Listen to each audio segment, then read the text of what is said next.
Hello friends and welcome to Essential Racing Strategies. I hope you have your pencil sharpened and ready to go. It's class time.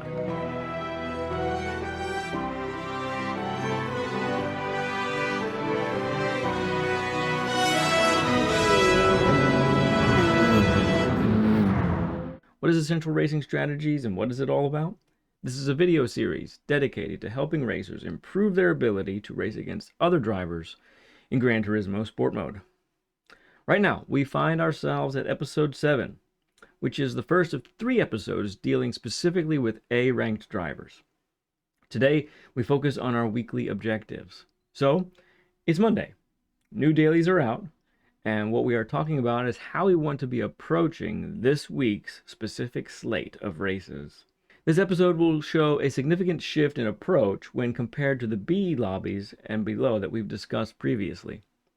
Many strategies we have talked about before still apply greatly. However, now we must add some important elements to those now that we have reached a ranked lobby. Congratulations, you have made it to rank A. Your previous experiences in B lobbies have provided competitors that are fast or consistent, but rarely both at the same time. What you are likely finding now is that your competitors are fast and consistent. This is a combination that you have not seen much of before. Get used to it. This is the new normal. This can feel a little bit overwhelming. It can feel like you don't belong, like you're an imposter. Perhaps you're seeing that you are rarely finishing in the top half of the grid. Perhaps you are also seeing that your qualifying times are only putting you in the bottom half of the grid. Don't be discouraged. As you'll see, your weekly objectives are key to finding that speed that you're looking for. And a quick suggestion, compare what we will discuss with your own current routine and see for yourself what might need tweaking. And honestly, get excited because the racing is about to take on a new level. These points that we'll be covering don't necessarily need to be followed to the letter, but look at them as a guide or perhaps a resource to give you ideas that maybe you didn't have before. So, as is common with our weekly objectives, the first thing we look at is setting a qualifying time. The skill and patience and consistency you have implemented in the previous lobbies, well, they still translate to A-rated lobbies. But if you don't get faster, an A+ rating will likely stay out of reach.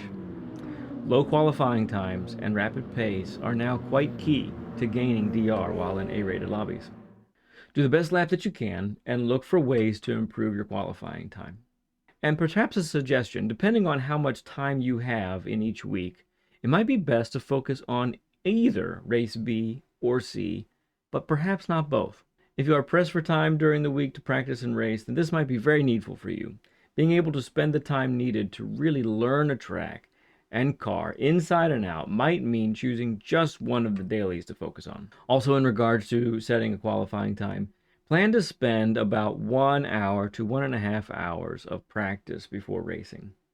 Also, plan to be working on that qualifying time throughout the week. As your initial time, you might see that thing fall in the rankings as the week progresses. So, very important, watch a ghost's replay and choose that ghost to follow when time trialing.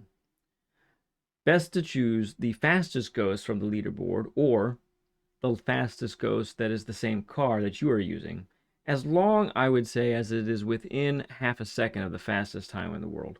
Do that and follow that same ghost during your time trial session. Pay attention to their racing lines. One of the greatest benefits of doing this is seeing where the proper turn-in points are and when you can put down that throttle and know confidently you will not go off track. I used to make the mistake of not really caring if my line was very different from the ghost or not.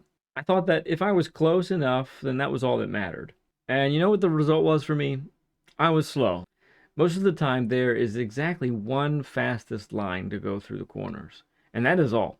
There are some sections where there is a little bit of leeway, maybe 2 ways to approach a corner, on a very rare occasion, 3 viable ways, but most of the time, especially for a particular car, there is 1 way. And really, if you aren't on that line with the ghost, you need to do whatever you can to get as close to mimicking that same line as possible. Another key point regarding the ghost, and we've discussed this before, but it's worth reiterating here, is that you want to make sure that you set your ghost somewhere in between 0.2 to 0.5 seconds in front of you. and tell it to reset at each checkpoint. Really, this is personal preference. I know some people like to have the ghosts be right at the same time as they are. It's a little bit of preference, but perhaps if you're having difficulty, this might be something that you want to try and implement to see if you can improve. As far as goals are concerned, preferably set a qualifying time around 1 to 1.5 seconds off the top time in the world. If you can do better, go for it. There are some weeks, though, that this is going to be a challenge. But if you do that, you'll probably be in the top 5 on the grid most of the time if you get in that 1 second range. This can differ slightly with length of track, quantity of turns, or what region you race in. Another way to look at this goal would be to aim to get a top 1,000 time in the world. If you cannot reach this goal some weeks, that is okay. I wouldn't say that you must absolutely do it or you can't race that week. No, this is just the goal, the direction that you want to be headed as an A-rank driver. Just get as close to that achievement as you can, as possible. Not all tracks will suit you. You're going to have certain strengths that others don't have, and some weeks you're going to master it within minutes. But perhaps other ones you're going to find that are a real struggle. And don't shy away from those that are a real struggle. Maybe you don't race those, but definitely try and time trial them some, because they're going to exploit weaknesses that you'll want to be able to factor in and learn from. Why are we saying all of this? Well, the days of lap times that are automatically quick enough after a little bit of practice, look friends, they are likely long gone, at least for a while. Now that you're in the A lobbies, you have to evaluate where you're going wrong on the track and know what to do to correct it. Next, with setting a qualifying time down, let's look at how we want to be getting ready to race. It is now time to master skills in accelerating out of corners, trail braking into corners, and learning when to let the car coast through an apex. Truly, all turns are not created equal. Some will require a quick turn-in, like Eau Rouge at Spa. Others require a late apex, like the ones found at Lago Maggiore, Banky Boy, or Turn 1 at Spa. Others will require a double apex, like this turn at Spa, and the hairpin at Nürburgring. Chicanes, they require a delicate balance of risk and reward, and the key is to know where you need to be at your slowest. Like the chicane found at the end of Spa, and the chicane found at the end of Suzuka. S's require the knowledge of when to brake, how much braking is required, and maximizing the car's power when it's time to get on the accelerator. Like these two S's at Suzuka and at this part at Kyoto. Also, when you're getting ready to race and you're putting those practice laps in, make sure to identify the sectors of the track where the best passing opportunities lie.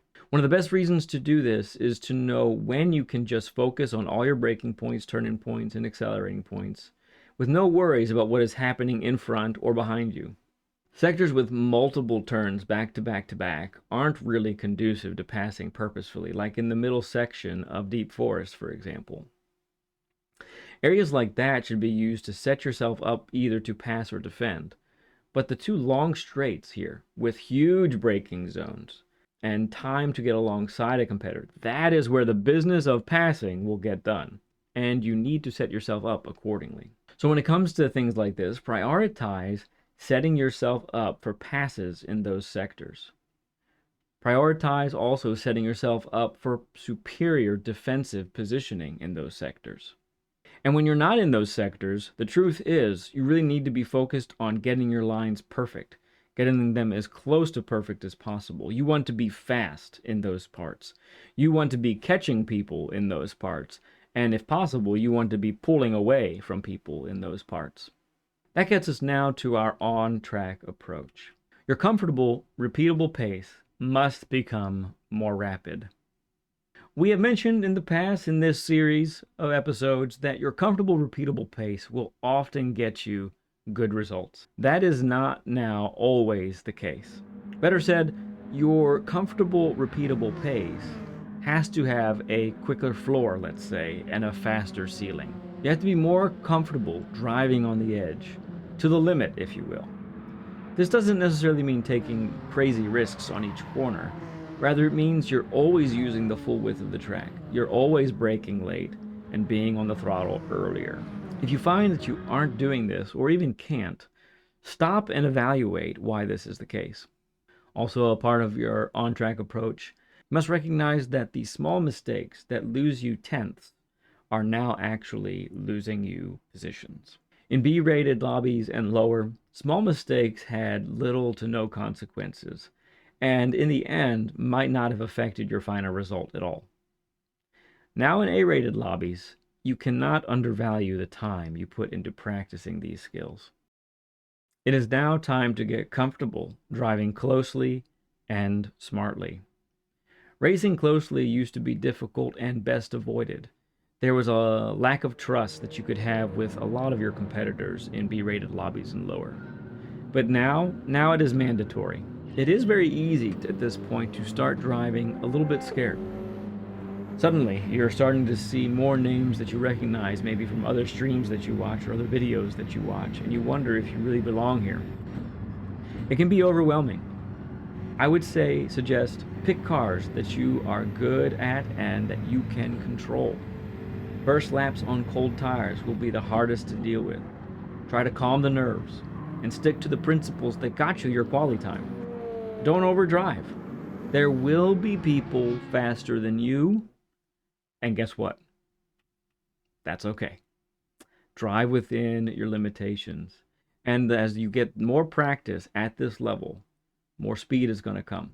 Next, dirty driving and careless driving, they still exist in the higher rated lobbies, and you should still ignore it. As we've discussed at length in Essential Racing Strategies episodes, let the dirt be. You don't need to be involved, and you'll progress in the game quicker because of it. Your weekly routine cannot be undervalued at this stage of your sport mode journey. Make sure that you find one that works for you. If you are A-ranked and struggling to keep up, perhaps begin implementing some or all of the suggestions that we've made today in this episode. They might have a good hand in helping you improve. On the flip side, having a haphazard approach to the dailies will almost always lead to really poor results. Definitely don't do different things every week. You may need to try different things to see what works and what doesn't, but always have in mind the goal of coming up with a routine that really, really works for you. With all that said, let's now get to our key points to drive home. Make sure to avoid just jumping into a race without much practice. Racing is key, and getting that racing under your belt is helpful and profitable, but your natural initial pace is likely not quick enough to keep up with your competition. Also, if your qualifying time is consistently putting you outside of the top 8 on the grid, make the effort to get that time lower. Spend the time necessary to improve that qualifying time. By doing this, you are developing that muscle memory to be fast on a more regular basis. And incidentally, this will begin to translate to other tracks that new dailies will provide.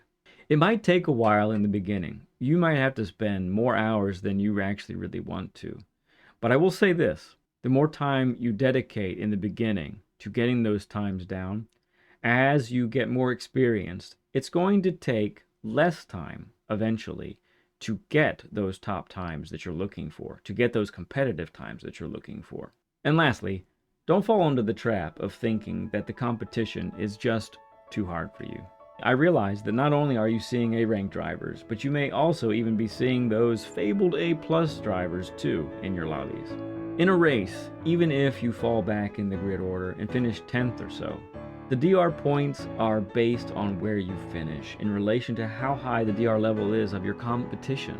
I've seen A-ranked drivers gain DR while still finishing as low as 11th or 12th on the grid. So it's worth it. Even if you can't hang with the top fellas in the races, hang with who you're with. Get as high a finish as you can, and more often than not, that DR is actually going to go up. Next time we are together, we will discuss your top priority as an A-ranked driver. I can't wait to get to this top priority and all the factors and nuances that come along with it. Looking forward to it. We'll see you then, friends.